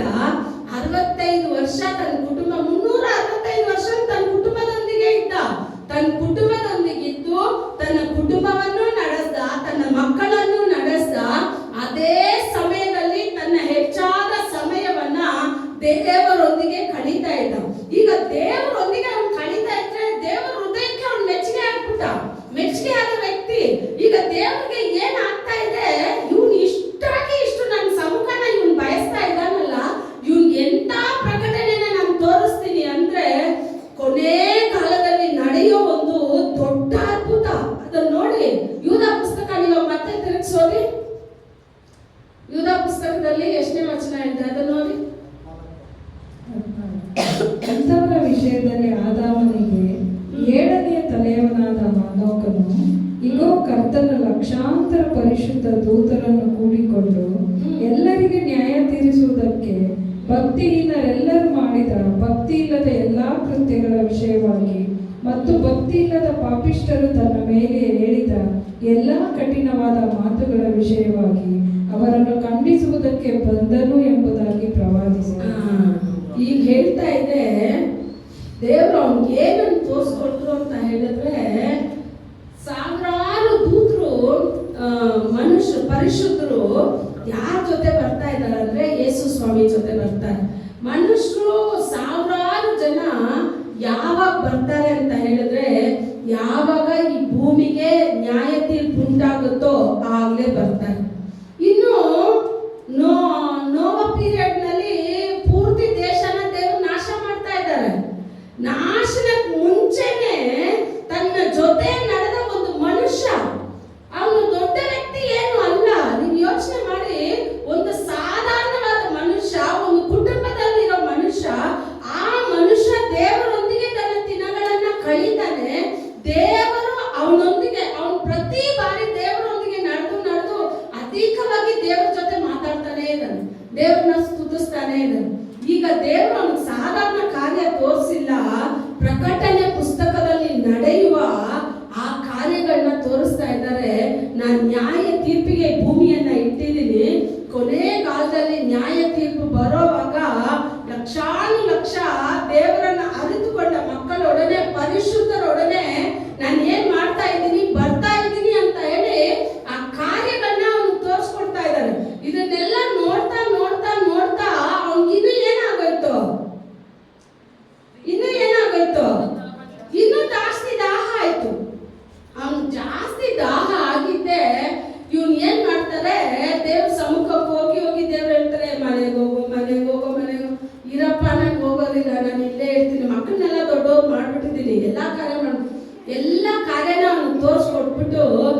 ದೇವ್ರಿಗೆ ಏನಾಯ್ತು, ಹನೋಕನ ಮೇಲೆ ತುಂಬಾ ಇಷ್ಟ ಆಗೋಯ್ತು. ತುಂಬಾ ಇಷ್ಟ ಆಗೋಯ್ತು. ಪ್ರಾರ್ಥನೆ ಮಾಡ್ತಾನೆ ಇದ್ದ, ಕಾಣೆಯಾಗೋದ ಅಂತ ಹೇಳ್ತಾ ಇದೆ ವಚನ. ಏನ್ ಹೇಳ್ತಾ ಇದೆ? ಆಗ ನೀವು ದೇವರೊಂದಿಗೆ ನಡೀತಾನೆ ಇದ್ರೆ ದುರ್ಮಾರ್ಗವಾದ ಒಂದು ಕಾಲ ಬರುತ್ತೆ. ಆ ಕಾಲದಲ್ಲಿ ದೇವರು ನಿಮ್ಮನ್ನು ಕೈ ಬಿಡೋದಿಲ್ಲ. ನೀವು ಆರಾಧನೆ ಮಾಡ್ತಾನೆ ಇರ್ತೀರಾ. ಇಲ್ಲಿರೋರೆಲ್ಲ ಎಸ್ಕೇಪ್ ಆಗಿರ್ತೀವಿ. ಏನು? ಎಲ್ಲರೂ ದೇವರೊಂದಿಗೆ ನಡೆಯುವಾಗ ದೇವರು ನಮಗೆ ಕೊಡೋ ಆಶೀರ್ವಾದ ಅದು. ಅದಕ್ಕೆ ನಾವು ಮಾತ್ರ ಹೋಗ್ಬಾರ್ದು, ನಾವೊಂದು ಗುಂಪನ್ನೇ ತಯಾರಿ ಮಾಡ್ಕೊಂಡು ಹೋಗ್ಬೇಕು. ಆಗ ದೇವರು ನಿಮ್ಮನ್ನು ನಂಬಿ, ಈ ಲೋಕದ ಕಾರ್ಯದಲ್ಲಿ ನಿಮ್ಮನ್ನು ನಂಬಿ ಒಂದು ಕಾರ್ಯ ಕೊಡ್ಬೇಕು ಅಂದ್ರೆ ನಾನು ಮೊದಲು ದೇವರಿಗೆ ನಂಬಿಕಸ್ಥನಾಗಿ ಬದಲಾಗಬೇಕು. ಆತನೊಂದಿಗೆ ನಾನು ನಡಿಬೇಕು. ಅಪ್ಪ, ನಿನ್ನ ಚಿತ್ತ ಏನು, ನಿನ್ನ ಇಷ್ಟ ಏನು, ನಾನು ಏನ್ ಮಾಡಿದ್ರೆ ನಿನ್ಗೆ ಇಷ್ಟ ಆಗುತ್ತೆ, ನಾನು ಹೆಂಗ್ ನಡೆದ್ರೆ ನಿನ್ಗೆ ಇಷ್ಟ ಆಗುತ್ತೆ, ನಾನು ಏನ್ ಮಾತಾಡಿದ್ರೆ ನಿನ್ಗೆ ಇಷ್ಟ ಆಗುತ್ತೆ ಅಂತ ಪ್ರತಿ ಬಾರಿ ಕೇಳ್ತಾನೆ ಇದೆ. ಆನೋಕನು ಮರಣನ ನೋಡಿಲ್ಲ. ಇಡೀ ಸತ್ಯವೇದದಲ್ಲೇ 2 ವ್ಯಕ್ತಿನೇ ಮರಣನ ನೋಡಿಲ್ಲ. ಮಿಕ್ಕಿದವರೆಲ್ಲ ಮರಣನ ಸಂಧಿಸ್ಬಿಟ್ರು. ಯಾರಿಬ್ರು? ಏನೋಕನೊಂದು, ಎಲಿಶಾ ಒಂದು. ಎಲಿಶಾ ಅಲ್ಲ, ಎಲಿಯಾ. ಯಾರೋ? ಎಲಿಯಾ ಒಂದು, ಆನೋಕನೊಂದು. ಇವರಿಬ್ರು ಏನ್ ಕಂಡ್ಕೊಳ್ಳಿಲ್ಲ ಅಂದ್ರೆ ಲೋಕದ ಪ್ರಕಾರ ಮರಣನ ಸಂಧಿಸ್ತಾರೆ. ಕೊನೆ ಕಾಲದಲ್ಲಿ ಮತ್ತೆ ಅವ್ರನ್ನ ದೇವ್ರ ಏನ್ ಮಾಡ್ತಾರೆ? ಕರ್ಕೊಂಡು ಬರ್ತಾರೆ. ಯಾಕಂದ್ರೆ ಇವನನ್ನ ದೇವ್ರು ಹಂಗೆ ತೆಗೆದ್ಬಿಟ್ರು. ಅವ್ನು ಎಲ್ಲಿ ಅಂತಾನೆ ಕಾಣೆಯಾಗ್ಬಿಟ್ಟ. ಎಲಿಯಾನು ಅಷ್ಟೇ. ಆ ರಥದ ಚಾರಿಟ್ ಬರುತ್ತಲ್ಲ, ಗೋಲ್ಡನ್ ಚಾರಿಟ್ ಅಲ್ಲಿ ಎಲಿಯಾನ ಹಂಗೆ. ಅವಾಗ ದೇವ್ರೊಂದಿಗೆ ನೀವು ನಡೆಯೋದಾದ್ರೆ ನಿಮ್ಮನ್ನ ಸಾಧಾರಣ ವ್ಯಕ್ತಿಗಳಾಗಿ ದೇವ್ರು ಇಡೋದಿಲ್ಲ, ಮಹಾಗಣತೆಯುಳ್ಳ ವ್ಯಕ್ತಿಗಳಾಗಿ ನಿಮ್ಮನ್ನ ಬದಲಾಯಿಸ್ತಾರೆ. ಆಗ ನಾನು ಘನತೆ ಉಳ್ಳ ಒಂದು ಪಾತ್ರೆಯಾಗಿ ಇರ್ಬೇಕು ಅಂತ ಹೇಳಿದ್ರೆ ನೀವೇ ಇವಾಗ ಯೋಚನೆ ಮಾಡಿ. ಶೋಕೇಸ್ ಅಲ್ಲಿ ಯಾವ ಪಾತ್ರೆ ಇಡ್ತೀವಿ? ಚೆನ್ನಾಗಿರೋದು, ತುಂಬಾ ಕಾಸ್ಟ್ಲಿ, ಗ್ಲಾಸ್ ಇಂದು, ಒಡೆದೋಗ್ಬಾರ್ದು, ಯಾರು ಮುಟ್ಬಾರ್ದು ಅಂತ ಇಡೀ ಎಲ್ಲಿ ಇಕ್ತೀವಿ? ಅದನ್ನ ಯಾವಾಗ ತೆಗಿತೀರಾ? ಹಬ್ಬಕ್ಕೆ ಇಲ್ಲ ವರ್ಷಕ್ಕೊಂದ್ಸಲ ಸುಣ್ಣ ಬಳಿವಾಗ ಎಲ್ಲಾನು ಎತ್ತಿ ಕ್ಲೀನಾಗಿ ಒರೆಸಿ ಮತ್ತೆ ಏನಾಗುತ್ತೆ?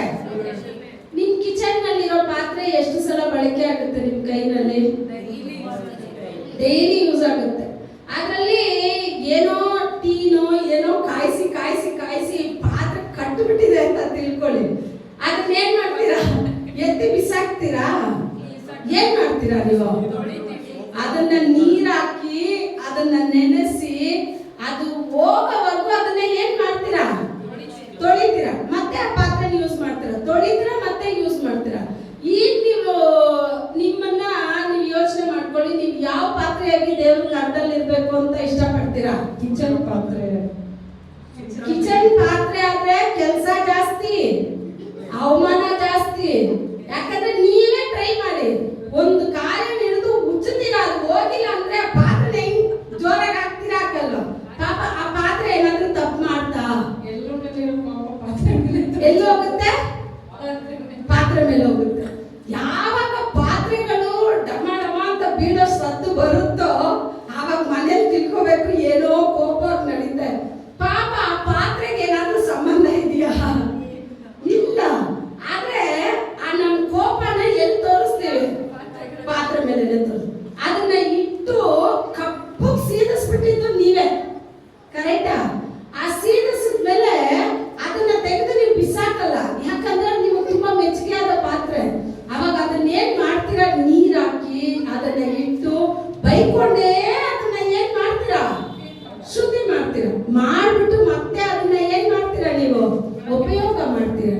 ಆಗ ದೇವರ ಕರದಲ್ಲಿ ನಾನು ಗಣವುಳ್ಳ ಪಾತ್ರೆಯಾಗಿ ಒಂದು ಶೋಕೇಶಲ್ಲಿ ಇರೋಕ್ಕಿಂತ ನೀವೇನಿ, ಅಪ್ಪ ನೀವು ಪ್ರತಿದಿನ ನನ್ನನ್ನು ಬಯಸಿ ನನ್ನನ್ನು ಬಳಸಿ ಪ್ರತಿದಿನ ನನ್ನನ್ನು ಶುದ್ಧಿ ಮಾಡಿ ಪ್ರತಿದಿನ ನನ್ನನ್ನು ಕರ್ಕೊಂಡೋಗಿ ನಿನ್ನ ಅಭಿಷೇಕದಿಂದ ನನ್ನನ್ನು ತುಂಬಿಸಿ ಪ್ರತಿದಿನ ನಾನು ನಿಮ್ಮ ಕರದಲ್ಲಿ ಉಪಯೋಗ ಆಗ್ತಾನೆ ಇರ್ಬೇಕು. ಇದನ್ನ ಬಯಸ್ಬೇಕು ಅಂತ ಹೇಳಿದ್ರೆ ಪ್ರತಿ ಬಾರಿ ನೀವು ದೇವರ ಸಮ್ಮುಖದಲ್ಲಿ ಏನ್ ಮಾಡ್ಬೇಕು? ಕೂತ್ಕೋಬೇಕು. ನೀವು ಖಂಡಿತ ನೀವು ಟ್ರೈ ಮಾಡಿ ನೋಡಿ, ಎಲ್ಲದಕ್ಕೂ ಸಮಯ ಸಿಗುತ್ತೆ. ನಮ್ಗೆ ಎಲ್ಲಿ ಕೂತ್ಕೊಳ್ಳೋ ಸಮಯ ಸಿಕ್ಕಲ್ಲ. ದೇವರ ಸಮ್ಮುಖದಲ್ಲಿ. ನಿಮ್ಮ ಮೈ ಹುಷಾರಿಲ್ಲ ಅಂದ್ರೂ ಹಾಸ್ಪಿಟಲ್ ಡಾಕ್ಟರ್ ನೋಡ್ತಾರೆ ಅಂತ ಹೇಳಿ ಕ್ಯೂ ದೊಡ್ಡದಾಗಿದ್ರು ಅಲ್ಲೇ ಕೂತ್ಕೊಂಡು ನಿಂತು ಏನೋ ಒಂದು ಮಾಡಿ ಟ್ರೀಟ್ಮೆಂಟ್ ಬಗ್ಗೆ ನಿಂತ್ಕೊಳ್ತೀರಾ? ಇಲ್ಲ. ದೇವ್ರು ಹೇಳ್ತಾರೆ ಟ್ರೀಟ್ಮೆಂಟ್ ಇಲ್ದೇನೆ ನಾನು ನಿನಗೆ ಸುಖ ಕೊಡ್ತೀನಿ, ನನ್ನ ಸಮ್ಮುಖದಲ್ಲಿ ಕೂತ್ಕೊಂತಾರೆ. ಕೂತ್ಕೊಂತೀವಾ? ದೇವ್ರ ಸಮ್ಮುಖದಲ್ಲಿ ಕೂತ್ಕೊಳ್ಳೋವಾಗ್ಲೇನೆ ಕಣ್ಣು ತಲೆನೋವು ಎಲ್ಲಾ ನೋವು ಬರುತ್ತೆ. ಏನ್ ಹೇಳ್ತೀವಿ? ದೇವ್ರಿಗೆ ನನ್ನ ನೋವೆಲ್ಲ ಗೊತ್ತು, ನಾನು ಮಲ್ಕೊಂಡ್ಬಿಡ್ತೀನಿ ದೇವ್ರೆ ಅಂತ. ಆಗ ನಾವು ಮಲ್ಕೊಂತೀವಿ, ಆದ್ರೆ ಒಂದು ನಿಮಿಷ ನಾವು ಯೋಚನೆ ಮಾಡಲ್ಲ. ನನ್ನ ತಂದೆ ನನ್ನಲ್ಲಿ ಏನೋ ಎದುರು ನೋಡ್ಕೊಂಡು ಬಂದ್ರು, ನಾನು ಯಾವುದಕ್ಕೋ ಪ್ರಾರ್ಥನೆ ಮಾಡ್ತೀನಿ ಅಂತ ಬಂದ್ರು, ಅವ್ರು ನನ್ನ ಏಮಾರಿಸಿ ಕಳಿಸ್ಬಿಟ್ನಲ್ಲ ಅಂತ ಹೇಳಿ ಆ ಯೋಚನೆ ಪ್ರತಿ ಬಾರಿ ನಮ್ಮ ಹೃದಯದಲ್ಲಿ ಓಡ್ತಾನೆ ಇರಬೇಕು. ನಮ್ಮ ನಂಬಿನೇ ದೇವರು, ನೀವು ಪ್ರೇಯರ್ ಮಾಡಕ್ ಸ್ಟಾರ್ಟ್ ಮಾಡಿ ನಿಮ್ಮ ನಂಬಿ ಅನೇಕ ಕಾರ್ಯನ ದೇವರು ಕೊಡ್ತಾನೆ ಇರ್ತಾರೆ. ಅದಕ್ಕೆ ಆ ವಚನ ಹೇಳ್ತಾರೆ, ಲೂಕದನ್ನ ಓದಿದ್ವಲ್ಲ, ನೀವು ಚಿಕ್ಕ ಕಾರ್ಯದಲ್ಲಿ ಲೋಕದಲ್ಲಿರೋ ಒಂದು ಮನುಷ್ಯ ನಿಮ್ಮ ನಂಬಿ ಕೊಟ್ಟ ಕಾರ್ಯಕ್ಕೆ ನೀವು ನಿಜಸ್ಥರಾಗಿಲ್ಲ ಅಂದ್ರೆ ನಿಮ್ಮ ನಂಬಿ ಹೆಂಗ್ ದೊಡ್ಡ ಕಾರ್ಯ ಕೊಡ್ತಾನೆ? ಒಂದು ಮನುಷ್ಯನೇ ಒಂದು ಕಾರ್ಯದಲ್ಲಿ ನಾನು ನಂಬಲ್ಲ ಅಂದ್ರೆ ಪರಲೋಕ ತಂದೆ ನನ್ನ ಹೆಂಗ್ ನಂಬ್ತಾರೆ? ಪರಲೋಕ ತಂದೆ ನನ್ನ ನಂಬಿ ಕಾರ್ಯನ ಕೊಡೋಕೆ ಅರ್ಹತೆ ಉಳ್ಳ ಪಾತ್ರೆಯಾಗಿ ನಾವು ಬದಲಾಗಬೇಕು. ಆಗ ಇವನು ಎಷ್ಟು ವರ್ಷ ನಡೆದ ಅಂತ ಹೇಳಿದ್ರೆ 300 ವರ್ಷ ದೇವರೊಂದಿಗೆ ನಡೀತಾರೆ. ದೇವರೊಂದಿಗೆ ಎಡಬಿಡ್ತ 300 ವರ್ಷ ಹೆಂಗ್ ನಡೆಯೋಕ್ ಸಾಧ್ಯ? ಯಾವತ್ತಾದ್ರೂ ಯೋಚನೆ ಮಾಡಿದ್ದೀರಾ? ಇವ್ರನ್ನೆಲ್ಲ ನಮ್ಗೆ ಓದೋಕೆ ಕಷ್ಟ. ಇವ್ರ ಮಕ್ಕಳನ್ನ ಅವ್ರ ಎತ್ರು, ಅವ್ರ ಮಕ್ಕಳನ್ನ ಇವ್ರ ಎತ್ರು, ಇದೇ ಬರ್ತಾ ಇದೆಯಲ್ಲಪ್ಪ. ನೀವು ಯೋಚನೆ ಮಾಡಿ ನೋಡಿ, ಈ ಆದಿಕಾಂಡ ಪುಸ್ತಕ ಇದೆಯಲ್ಲ, ಅದು ತುಂಬಾ ಶ್ರೇಷ್ಠ. ಆದಿಕಾಂಡ ಪುಸ್ತಕ ತುಂಬಾ ಶ್ರೇಷ್ಠ. ಅದ್ಭುತ ಅಂದ್ರೆ ಅದ್ಭುತ, ಆಶ್ಚರ್ಯ ಅಂದ್ರೆ ಆಶ್ಚರ್ಯ. ಯೇಸು ಸ್ವಾಮಿ ತನ್ನ ಆತ್ಮ ಸ್ವರೂಪನನ್ನು ಇಟ್ಟು ಬರೆಸಿದ ಪುಸ್ತಕ. ಯಾಕೆ ಅಂತ ಹೇಳಿದ್ರೆ, ಈ ಪುಸ್ತಕವನ್ನ ಬರೆದವ್ರು ಯಾರು? ಮೋಶೆ. ಕರೆಕ್ಟಾ? ಈ ಪುಸ್ತಕನ ಬರೆದವರು ಮೋಶೆ. ಮೋಶೆ ಸೃಷ್ಟಿನಲ್ಲಿ ಇದ್ರ? ಇಲ್ಲ. ನಾಶನದಲ್ಲಿದ್ರ? ನೋಹನ ನಾಶನ ಬರುತ್ತಲ್ಲ, ಲೋಕದ ನಾಶನ ಬರುತ್ತಲ್ಲ, ಅಲ್ಲಿದ್ರ? ಇಲ್ಲ. ಏನೋಕನು 300 ವರ್ಷ ಸಂಚರಿಸುವಾಗ ಮೋಸೆ ಇದ್ರ? ಇಲ್ಲ. ಈ 1 ರಿಂದ 50 ವರೆಗೂ ಬರೆದ ಒಂದು ಕಾರ್ಯದಲ್ಲೂ ಮೋಶೆ ಇಲ್ಲ. ವಿಮೋಚನ ಕಾಂಡ 1ನೇ ಪುಸ್ತಕದಲ್ಲೂ ಮೋಶೆ ಇಲ್ಲ. 2ನೇ ಪುಸ್ತಕದಿಂದ 2ನೇ ಅಧಿಕಾರದಿಂದಲೇ ಮೋಶೆ ಬರ್ತಾರೆ. ಒಂದು ಇಲ್ಲದೆ ಇರೋ ವ್ಯಕ್ತಿನ ಇಟ್ಟು ನಡೆದ ಅಷ್ಟು ಕಾರ್ಯಗಳನ್ನ ದೇವರು ಮೋಶೆಗೆ ತಿಳಿಸ್ಕೊಡ್ತಾರೆ ಅಂತ ಹೇಳಿದ್ರೆ, ಅವರ ಸಮ್ಮುಖದಲ್ಲಿ ಕೂತ್ಕೊಳ್ಳೋ ಮಕ್ಕಳನ್ನ ದೇವರು ಎಷ್ಟು ಘನಪಡಿಸ್ತಾರೆ. ಅದಕ್ಕೆ ನಿಮ್ಮನ್ನ ಕೂತ್ಕೊಳ್ಳಿ ಅಂತ ಹೇಳೋದು. ನಾವು ಓಡೋಕೆ ಇಷ್ಟಪಡ್ತೀವಿ, ಹೆಂಗಾದ್ರೂ ಇದನ್ನೇಳಿ ಅದನ್ನೇಳಿ ಅಲ್ಲ. ಫಸ್ಟ್ ಓಡೋದೇ ಬೇಡ, ಫಸ್ಟ್ ಕೂತ್ಕೊಳ್ಳಿ, ಆಗ ನಿಮ್ಮನ್ನ ಓಡಿಸೋಕೆ ದೇವರು ರೆಡಿ ಮಾಡ್ತಾರೆ. ನಾನು ಮೊದಲೇ ಓಡಿದ್ರೆ ದೇವ್ರು ಹೇಳ್ತಾರೆ, ಅಲ್ಲಿ ಮತ್ತಾಯದಲ್ಲಿ ನಡೆದಂಗೆ ನಡೆಯುತ್ತೆ. ಮತ್ತಾಯದಲ್ಲಿ ಓಡಿ ಓಡಿ ಓಡಿ ಒಂದು ಸೇವೆ ಮಾಡ್ತಾರೆ ನೋಡಿ. ಆ ಸೇವೆನಲ್ಲಿ ದೆವ್ವಗಳನ್ನ ಹೆಂಗ್ ಬಿಡಿಸ್ತಾರೆ ಅಂದ್ರೆ, ದೆವ್ವಗಳು ಇವ್ರನ್ನ ನೋಡಿದ ತಕ್ಷಣನೇ ಕಿರ್ಚ್ಕೊಂಡು ಓಡೋಗ್ತಾ ಇದೆ. ನಡೀದೇ ಇರೋ ಕಾಗ್ದೇ ಇರೋರೆಲ್ಲ ಯೇಸು ಸ್ವಾಮಿ ನಾಮದಲ್ಲಿ ನಡೀತಾ ಇದ್ದಾರೆ. ಅದ್ಭುತ ಅತಿಶಯ ಎಲ್ಲ ನಡೀತಾ ಇದೆ. ನಡೆದ್ಬಿಟ್ಟು ಇವಾಗ ಅವ್ರ ಹೃದಯದಲ್ಲಿ ಏನಾಯ್ತು? ಯೇಸು ಸ್ವಾಮಿ ಒಂದಿದ್ದಾನೆ, ನಾನು ನಡೆದಿದ್ದೀನಿ ಅಲ್ವಾ, ನಾನು ನಡೆದಿದ್ದೀನಿ. ಆನಕ್ಕಳು ಏನು ಮಾಡಿಲ್ಲ, ಬರೀ ನಡೆದ. ಅವ್ನು ಬಂದ್ಬಿಟ್ಟು ದೊಡ್ಡ ಅದ್ಭುತ ಏನಾದ್ರೂ ಮಾಡಿದ್ರಾ? ಏನಾದ್ರೂ ಬಿಡುಗಡೆ ಮಾಡಿದ್ರಾ? ಯಾರಿಗಾದ್ರೂ ಪ್ರೇಯರ್ ಮಾಡಿದ್ರಾ? ಇಲ್ಲ. ಆತ ಏನ್ ಮಾಡ್ದ ಅಂತ ಹೇಳಿದ್ರೆ, ದೇವರೊಂದಿಗೆ ನಡೆದ. ದೇವರು ಅವನು ಕೊಟ್ಟ ಘನತೆ ತುಂಬಾ ದೊಡ್ಡದು. ಎಷ್ಟೋ ವರ್ಷಗಳ ಹಿಂದೆ ನಡೆಯುವ ಕಾರ್ಯಗಳನ್ನ ಅವ್ರು ತೋರಿಸ್ಕೊಟ್ರು. ಮತ್ತಾಯ 7ನೇ ಅಧಿಕಾರದಲ್ಲಿ ಆತರ ಅಲ್ಲ. ಏನ್ ಮಾಡ್ತಾರೆ? ದೇವರು ಬರ್ತಾರೆ, ಮೊದಲಿಂದ ರಾಜ ಬರ್ತಾರೆ. ರಾಜ ರೂಮ್ ಒಳಗಡೆ, ಪಟ್ಟಣದೊಳಗಡೆ ಹೋಗಾಯ್ತು. ಪಟ್ಟಣದ ಬಾಗಿಲು ಮುಚ್ಚಲ್ಪಡ್ತು. ಇವ್ರು ಓಡ್ ಬಂದು ತಟ್ಟಿಲ್ಲ. ಇವ್ರ ಕಣ್ಣಲ್ಲಿ ಏನು ಒಂದು ಧೈರ್ಯ ಅಂತ ಹೇಳಿದ್ರೆ, ನಾನು ಯೇಸು ಸ್ವಾಮಿಯೊಂದಿಗೆ ನಡೆದಿದ್ದೀನಿ, ನಾನು ಯೇಸು ಸ್ವಾಮಿ ನಾಮದಲ್ಲಿ ದೆವ್ವಗಳನ್ನ ಓಡಿಸಿದ್ದೀನಿ, ನಾನು ಯೇಸು ಸ್ವಾಮಿ ನಾಮದಲ್ಲಿ ಎಷ್ಟು ದೊಡ್ಡ ದೊಡ್ಡ ಪ್ರವಾದನೆಗಳನ್ನ ಹೇಳಿದ್ದೀನಿ ಗೊತ್ತಾ? ಎಷ್ಟು ದೊಡ್ಡ ಭಯಂಕರವಾದ ಕಾರ್ಯಗಳನ್ನ ಹೇಳಿದ್ದೀನಿ. ನಾನು ಎಷ್ಟೋ ರೋಗಿಗಳನ್ನ ನಾನು ಏನ್ ಮಾಡ್ಬಿಟ್ಟಿದ್ದೀನಿ? ಬಿಡುಗಡೆ ಮಾಡ್ಬಿಟ್ಟಿದ್ದೀನಿ. ಅವ್ರ ಬಾಕಲ್ ಮುಚ್ಚಿದ ಮೇಲೇನು ತಮ್ಮನ್ನ ತಗ್ಗಿಸ್ಕೊಳ್ಳಿಲ್ಲ. ಅವ್ರು ಮಾಡಿದ ಕಾರ್ಯ ಏನು ಅಂದ್ರೆ, ಬಂದು ಬಾಕಲ್ನ ತಟ್ಬಿಟ್ಟು ಬಿಟ್ಟು, ದೇವ್ರೆ ಯೇಸು ಸ್ವಾಮಿ ನಾಮದಲ್ಲಿ ನಾನು ಎಷ್ಟು ದೆವ್ವಗಳನ್ನ ಓಡಿಸಿದ್ದೀನಿ ಗೊತ್ತಾ ಅಂತ. ಯೇಸು ಸ್ವಾಮಿ ಅಂತಾರೆ, ಹೌದಪ್ಪ ನೀನು ಓಡಿಸ್ದ, ಸರಿ ಓಕೆ ರೈಟ್, ಆದ್ರೆ ನೀನ್ ಯಾರು ಅಂತ ನನ್ಗೆ ಅಯ್ಯಯ್ಯೋ. ಮತ್ತೆ ಇನ್ನೊಬ್ಬ ಹೇಳ್ತಾನೆ, ನೀ ಇರ್ರ ನಾನ್ ಚೊಲ್ರಪ್ಪ. ಇನ್ನೊಬ್ಬ ಹೇಳ್ತಾನೆ, ದೇವ್ರೆ ಎಷ್ಟು ಭಯಂಕರವಾದ ದೆವ್ವಗಳೆಲ್ಲ ರೋಗದಲ್ಲಿ ಇರೋರ್ನ ಹಂಗೆ ನಾನು ಪ್ರೇಯರ್ ಮಾಡುವಾಗ ಎದ್ದು ನಡೆದ್ಬಿಟ್ರು. ಆದ್ರೆ ಇದು ಸೂಪರ್ ಚೆನ್ನಾಗಿದೆ, ಓಕೆ, ಆದ್ರೆ ನೀನ್ ಯಾರಂತ ನನಗೆ ಗೊತ್ತಿಲ್ಲ, ಅವ್ನು ಇದೇನಪ್ಪ ಇದು ಅಂತ. ಮತ್ತೆ ಇನ್ನೊಬ್ಬ ಹೇಳ್ತಾನೆ, ನೀ ರೆಂಡು ಸುಮಾರು ನಾನು ಚೊಲ್ತಾರೆ. ಇನ್ನೊಬ್ಬ ಹೇಳ್ತಾನೆ, ಎಷ್ಟು ದೊಡ್ಡ ಸೇವೆನ ಮಾಡಿದೀವಿ ಗೊತ್ತಾ, ಎಷ್ಟು ದೊಡ್ಡ ಪ್ರವಾದನೆ ನುಡಿದಿದ್ದೀವಿ ಗೊತ್ತಾ ಅಂದ್ರೆ ದೇವ್ರಿಗೆ ಇವಾಗ ಸಿಟ್ಟು ಬರುತ್ತೆ. ಒಳಗಡೆ ಅಂತ ಹೇಳ್ತಾರೆ, ಅಕ್ರಮ ಸೈಗೆಕಾರರೇ, ಏನು ಅಕ್ರಮ ಕೃತ್ಯಗಳನ್ನ ನಡೆಸಿದವ್ರೆ, ನೀವ್ ಯಾರಂತಾನೆ ಗೊತ್ತಿಲ್ಲ, ನೀವ್ ನನ್ನಿಂದ ಏನ್ ಮಾಡಿ ತೊಲಗಿ. ಆಗ ಅವ್ರು ಏನನ್ನ ಹಿಡ್ಕೊಂಡು ಬಂದ್ರು, ಯೇಸು ಸ್ವಾಮಿ ನಾಮದಲ್ಲೇ ಎಲ್ಲ ಮಾಡಿದ್ವಿ ಅಂತ. ಆನೋಕನು ಯೇಸು ಸ್ವಾಮಿ ಜೊತೆನೆ ನಡೆದ, ಓಡಿಲ್ಲ ಅವನು, ಯೇಸು ಸ್ವಾಮಿ ಜೊತೆನೆ ನಡೆದ. ಅವನ್ನ ಇಟ್ಟು ದೇವರ ಜೊತೆ ನೀವು ನಡೆಯೋದಾದ್ರೆ ನಿಮ್ ಪ್ಲಾನ್ಗಳನ್ನೆಲ್ಲ ತೆಗೆದು ಬಿಡ್ತಾರೆ ದೇವರು. ಆತನ ಪ್ಲಾನ್ಗಳನ್ನ ನಿಮ್ಮಲ್ಲಿ ತುಂಬಿಸ್ತಾರೆ. ನಾವು ಭೂಮಿನಲ್ಲಿ ಆತನ ಪ್ಲಾನ್ ಮಾಡ್ಬೇಕೆ ಹೊರತು ನಮ್ಮ ಪ್ಲಾನ್ ಮಾಡಬಾರ್ದು. ನಾವ್ ಇವತ್ತು ನೋಡೋ ಮೋಶೆ, ಐಗುಪ್ತ ದೇಶದಲ್ಲಿ ನೋಡೋ ಅಷ್ಟು ಕಟ್ಟಡಗಳು ಮೋಶೆ ಹಾಕಿದ ಪ್ಲಾನು ಅಷ್ಟು ಉನ್ನತವಾದದ್ದು. ಭತ್ತಗಳೆಲ್ಲ ಕೆಟ್ಟೋಗ್ಬಾರ್ದು ಅಂತ ಹೇಳಿ ಎಷ್ಟೋ ದೊಡ್ಡ ದೊಡ್ಡ ಪರ್ಮಿಟ್ಗಳನ್ನ ಕಟ್ಟಿದ್ದಾನೆ ಅವನು, ಪರ್ಮಿಟ್ಗಳನ್ನ ಕಟ್ಟಿದ್ದಾನೆ. ಆದ್ರೆ ಅಷ್ಟು ದೊಡ್ಡ ಕಾರ್ಯಗಳನ್ನ ಮಾಡಿದ ಮೋಶೆಗೆ ಒಂದು ಟೆಂಟ್ ಅನ್ನ ಕಟ್ಟು ಅಂದ್ರೆ ಕಟ್ಟೋಕ್ ಗೊತ್ತಿಲ್ವಾ? ಗೊತ್ತಿಲ್ವಾ? ಆದ್ರೆ ದೇವ್ರು ಹೇಳ್ತಾರೆ, ಮೋಶೆ ಯಾವುದು ನಿನ್ನ ಅಳತೆ ಇರಬಾರ್ದು, ನಾನು ಯಾವ ಅಳತೆ ಹೇಳ್ತೀನೋ ಅದು ಮಾತ್ರನೇ ಇರಬೇಕು.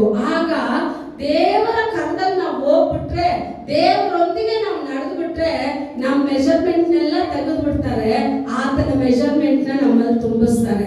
ನಾವು ಆತನ ಇಷ್ಟವನ್ನ ನೆರವೇರಿಸುವ ಪಾತ್ರೆಯಾಗಿ. ಅಲ್ಲಿ ನೋಡಿ, ಅವ್ರು ಎಲ್ಲಾನು ಯೇಸು ಸ್ವಾಮಿ ಹೆಸರಲ್ಲೇ ಮಾಡಿದ್ರು, ಆದ್ರೆ ಅವ್ರು ಕೈ ಬಿಡಲ್ಪಟ್ರು. ನೀನು ಎಷ್ಟು ಓಡಿ ಸೇವೆ ಮಾಡ್ತೀಯ ಅನ್ನೋರಲ್ಲ, ಎಷ್ಟಕ್ಕೆಷ್ಟಾಗಿ ನಿನ್ ತಂದೆಯಲ್ಲಿ ಮೊದಲು ನಿನ್ ಸಂಬಂಧ ಬೆರೆಸ್ತೀಯ. ನಿನ್ ಸಂಬಂಧ ಯಾರೊಡನಿದೆ? ನಾನ್ ದೇವರ ಸಮ್ಮುಖದಲ್ಲಿ ಇದ್ದು ನಾನು ನಡೆಯೋದಾದ್ರೆ ದೇವರು ಲೋಕವನ್ನ ಕದಲಿಸೋ ಕಾರ್ಯಗಳನ್ನ ಮಾಡ್ತಾರೆ. ನಿಮ್ಮನ್ನ ನೋಡಿ ಜನಗಳು ಭಯ ಪಡುವ ಕಾರ್ಯಗಳನ್ನ ಮಾಡ್ತಾರೆ. ನೀವು ಬಂದ್ರೇನೆ ಸಾಕು, ಅಯ್ಯೋ ಇವ್ರು ಮುಂದೆ ಹೋದ್ರೆ ಇವ್ರು ಎಲ್ಲಾ ಸ್ಕ್ಯಾನರ್ ತರ ನಮ್ಮ ಬಗ್ಗೆ ಹೇಳ್ಬಿಡ್ತಾರೆ ಅಂತ ಹೇಳಿ ನಿಮ್ಮನ್ನ ಕಣ್ಣೆ ದೂರ ಹೋಗ್ಬೇಕು. ಅಂತ ಒಂದು ಪಾತ್ರಗಳಾಗಿ ನಾವು ಬದಲಾಗಬೇಕು. ಈ ಕೊನೆ ಕಾಲದಲ್ಲಿ ದೇವರು ಅಂತ ಒಂದು ಅಭಿಷೇಕನೇ ಸಭೆಗಳಿಗೆ ಇಟ್ಟಿದ್ದಾರೆ. ಎಷ್ಟು ಸಭೆಗಳು ಅದನ್ನ ಕೇಳಿ ಪಡ್ಕೊಳ್ಳುತ್ತೋ ಅಷ್ಟು ಸಭೆಗಳನ್ನ ದೇವರು ತುಂಬಿಸೋಕೆ ಶಕ್ತಿ ಉಳ್ಳ ದೇವರಾಗಿದ್ದಾರೆ. ಯಾಕೆಂದ್ರೆ ஒருவராய் பெரிய அதிசயங்கள் செய்கிறவர். ಅವರು ಅತಿಶಯ ಮಾಡೋಕೆ 10 ಜನ 10,000 ಜನ ಎಲ್ಲ ಬೇಡ. ಒಂದು ನೋಡ್ತಾ ಇರೋ ಈ ಆಕಾಶ ಭೂಮಿಯನ್ನೇ ಉಂಡಾಗ ಕಡವುದಂದ್ರೂ ಉಂಟಾಗ್ಬಿಡ್ತು, ಮಲೆಗಳು ಉಂಡಾಗ ಕಡವುದು ಉಂಟಾಯ್ತು. ಏನನ್ನ ಒಂದು ಮಾತಲ್ಲಿ. ಆಗ ನೀವು ಹೋಗಿ ದೇವರ ಮುಂದೆ ಪ್ರತಿದಿನ ನಿಲ್ಲೋದಾದ್ರೆ ನಿಮ್ಮನ್ನ ಹೆಂಗ್ ಬದಲಾಯಿಸ್ಬಿಡ್ತಾರೆ ಅಂದ್ರೆ ಬೆಂಕಿಯಾಗಿ ಬದಲಾಯಿಸ್ಬಿಡ್ತಾರೆ.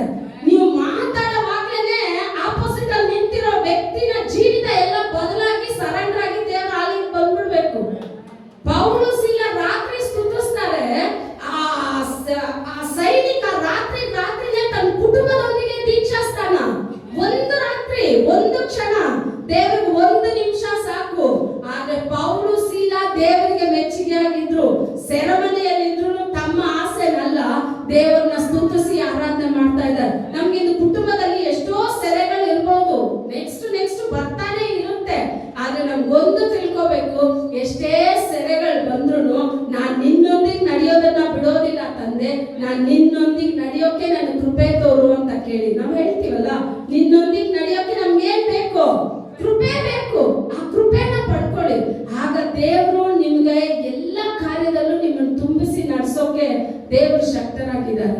ಎಲಿಯ ಯಾಕೆ ಆಗಾಪನು ರಾಜ, ಸಮಸ್ತ ಇಸ್ರಾಯೇಲಿನ ರಾಜ, ಆ ರಾಜನ ಮುಂದೆ ಬಂದು ಎಲಿಯ ನಿಂತ್ಕೊಂಡು ಹೇಳ್ತಾನೆ, ದೇವರಿಗೆ ಕರ್ತருக்கு முன்பாக நிற்கிற நான். ಏನ್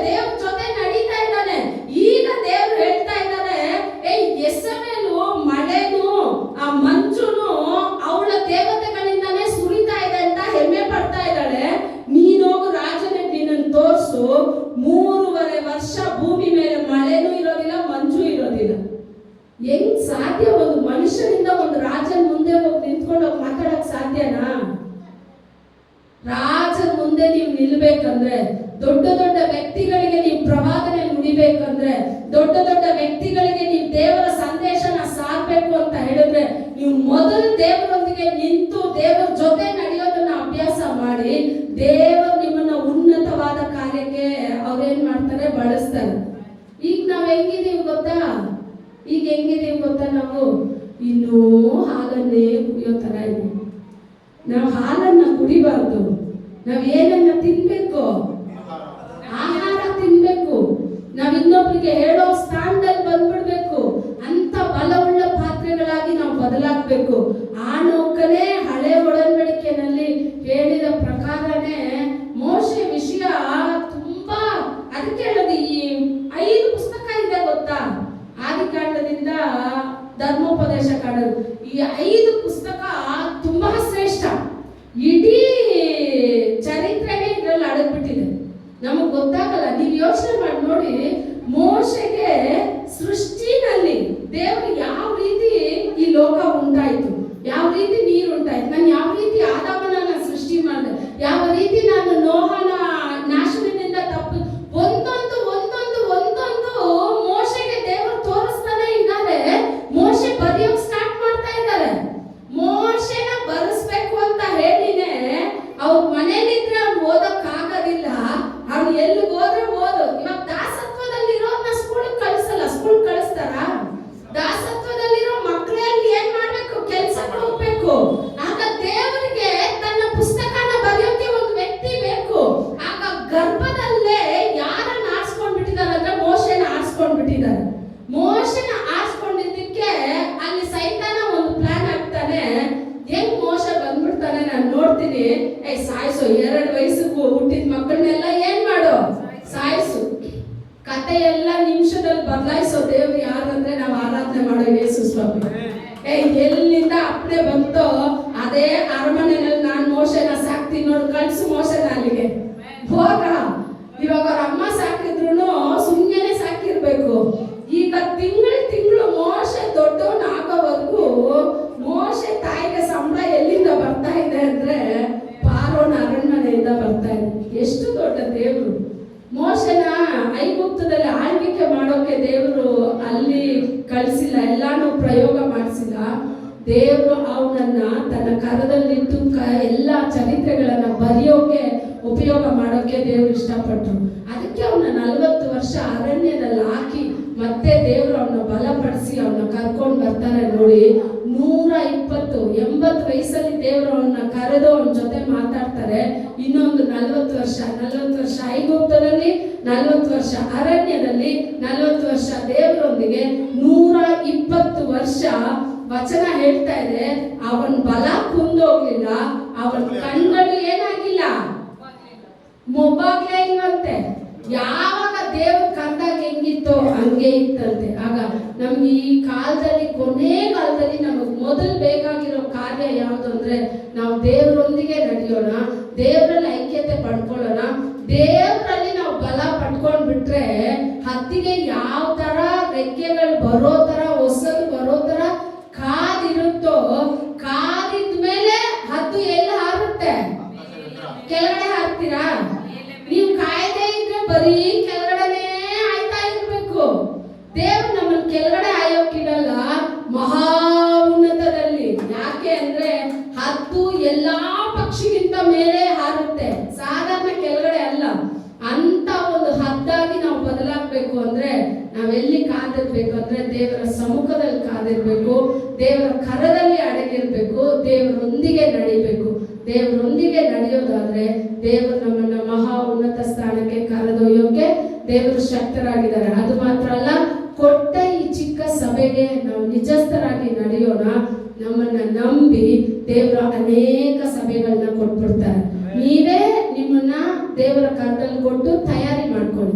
ದೇವರಲ್ಲಿ ಕೇಳಿ, ನನ್ನನ್ನ ಬಳಸಿಯಪ್ಪ, ನನ್ನನ್ನ ಪ್ರತಿದಿನ ಉಪಯೋಗ ಮಾಡಿ ಅಂತ ನೀವು ಕೇಳಿ. ದೇವರು ನಿಮ್ಮನ್ನ ಪ್ರತಿದಿನ ಉಪಯೋಗ ಮಾಡ್ತಾರೆ. ದೇವರು ತಾನೇ ನಿಮ್ಮನ್ನ ಆಶೀರ್ವದಿಸ್ತಾರೆ.